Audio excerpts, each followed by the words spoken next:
Assalamualaikum warahmatullahi wabarakatuh. Kita berjumpa lagi di pembelajaran 3 bersama Pak Mulyana di tema 2, subtema 2, kelas 5 tentang pentingnya udara bersih bagi pernapasan. Yuk kita simak.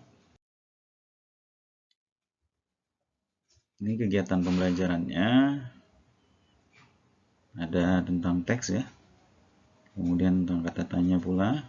Nah, seterusnya ini kompetensi yang dikembangkan, tentunya ada sikap, pengetahuan, dan keterampilan. Di kegiatan pembelajaran juga tentang ada tanggung jawab ya, arti tanggung jawab sebagai warga dan masyarakat, tentang hak dan kewajiban pula, termasuk identifikasi jenis-jenis usaha yang dikelola sendiri maupun kelompok. Ini pemetaan kompetensi dasarnya.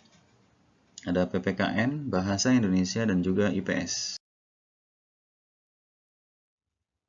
Tujuan pembelajarannya pada kali ini yang pertama, mampu menjelaskan informasi terkait dengan menggunakan pertanyaan apa, siapa, kapan, di mana, bagaimana, dan mengapa. Ini bisa berkembang ya pertanyaannya. Masih sama. Nah ini ya, berpartisipasi dalam menjaga kebersihan lingkungan. Jadi strateginya adalah dengan hasil musyawarah sebagai bentuk perwujudan tanggung jawab. Kemudian ada bicara tentang hak dan kewajiban. Kemudian tentang usaha-usaha atau jenis-jenis kegiatan perekonomian yang dikelola sendiri maupun kelompok. Nah ini contohnya ya. Mereka melakukan kerja bakti. Pada hari Minggu, warga di daerah tempat tinggal Endo mengadakan kerja bakti. Mereka membersihkan sampah yang menumpuk. Selama ini bau busuk dari tumpukan sampah telah mencemari udara di lingkungan tempat tinggal itu. Warga harus menutup hidung saat melewati tumpukan sampah yang membusuk. Nah, mereka cari solusi, musyawarah, lalu melakukan kerja bakti. Nah, ini lanjutannya ya. Jadi sebelum kerja bakti diawali dengan pemecahan dari masalah sampah melalui musyawarah. Akhirnya kesepakatannya adalah melakukan kerja bakti. Banyak contoh tentang hal ini ya, bisa melalui musyawarah di kelas untuk membentuk regu piket, ketua kelas, atau lainnya. Kita lanjut. Oke, ini ada pertanyaan ya berdasarkan bacaan tadi kerja bakti. Kamu bisa simak dan jawab di buku tema kamu ya. Kapan dilakukan, di mana, mengapa, siapa. Itu ya kata-kata kunci kata tanyanya. Apa yang dilakukan warga seminggu sebelum melakukan kerja bakti? Lalu bagaimana hasil musyawarah? Mengapa warga menyediakan 2 macam tempat sampah? Silakan dijawab ya. Oke. Nah, kemudian kita bisa diskusikan. Musyawarah, contoh ya, kegiatan-kegiatan yang harus dilakukan dalam menjaga kebersihan kelas. Kemudian musyawarahin pula peralatan kebersihan yang diperlukan, pengadaan peralatan, cara mengaktifkan regu piket. Hasilnya nanti kita tulis ya. Hak dan kewajiban. Nah, ini tentang hak. Ya. Selain tanggung jawab, kita juga mempunyai hak dan kewajiban sebagai warga masyarakat. Hak dan kewajiban dan tanggung jawab merupakan 3 hal yang berbeda tetapi saling berkaitan erat. Bagaimana tidak, hak dan kewajiban bersifat kodrati, yaitu melekat bersama kelahiran manusia. Hak dan kewajiban tersebut harus dilaksanakan secara bertanggung jawab oleh pihak yang bersangkutan. Orang yang tidak melaksanakan hak dan kewajibannya dapat dikatakan sebagai orang yang tidak bertanggung jawab. Oke, kita simak perbedaan. Nah, ini contohnya adalah penjelasan dari hak sebagai warga masyarakat. Hak berarti sesuatu yang mutlak menjadi milik seseorang dan penggunaannya tergantung kepada yang bersangkutan. Nah, ini beberapa contoh hak sebagai warga. Mendapatkan perlindungan hukum, mendapatkan pekerjaan atau penghidupan yang layak, itu hak juga menikmati lingkungan yang bersih ya. Hak hidup tenang dan damai, berhak bebas memilih, memeluk dan menjalankan agama, berhak berpendapat dan berorganisasi, berhak mengembangkan kebudayaan daerah. Mungkin masih banyak lagi hak yang perlu dan memang dimiliki oleh setiap warga sebagai masyarakat. Ini contoh gambar mengembangkan budaya daerah ya.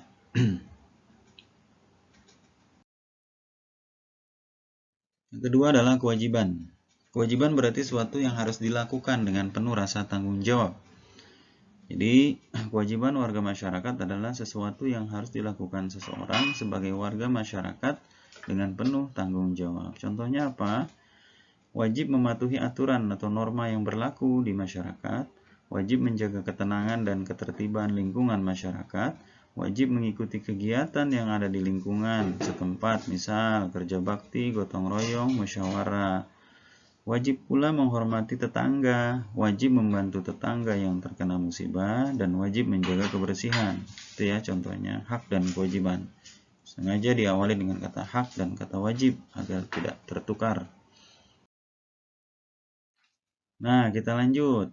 Jadi terkait dengan hak dan kewajiban, ini ada jenis usaha ekonomi, baik yang dikelola sendiri ataupun kelompok. Nah, bedanya apa? Kalau yang dikelola sendiri adalah usaha perorangan. Jadi usaha ekonomi ini memiliki modal terbatas dan biasanya dikelola secara sederhana. Contoh, pertanian, perdagangan, ya, pedagang keliling, asongan, dan lainnya, warung, kelontong, kaki lima, dan seterusnya. Pertanian juga sama.